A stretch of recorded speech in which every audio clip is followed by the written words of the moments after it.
তি রিকর্দি তি রিকর্দি অর্থ মনে আছে, মানে তোমার মনে আছে। তি অর্থ তুমি।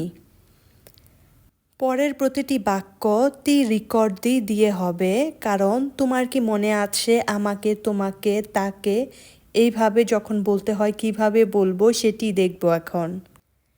তি রিকর্দি দি মে তি রিকর্দি দি মে অর্থ তুমি কি আমাকে মনে রাখো।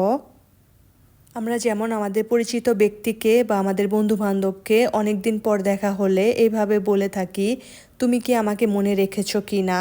একই ভাব প্রকাশ করতে তি রিকর্দি দি মে এই কথাটি ব্যবহার করা হয়।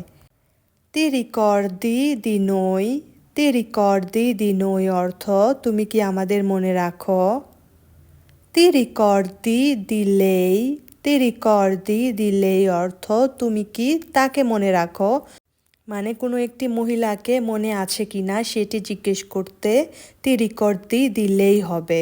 এবং ছেলের ক্ষেত্রে হবে তি রিকর্দি দি লুই। যেমন পরের বাক্যটিতেই আছে তি রিকর্দি দি লুই তি রিকর্দি দি লুই অর্থ তুমি কি তাকে মনে রাখো, মানে সেই ছেলেটিকে কি মনে আছে কি না।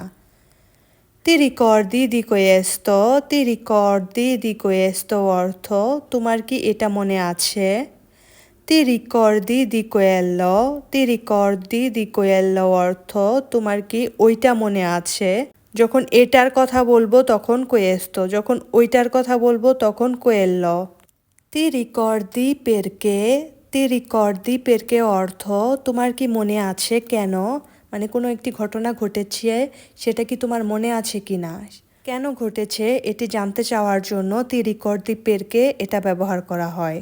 তি রিকর্দি কোয়ান্দো তি রিকর্দি কোয়ান্দো অর্থ তোমার কি মনে আছে কখন, মানে সেই ঘটনাটি কখন ঘটেছে সেটা তোমার মনে আছে কি না।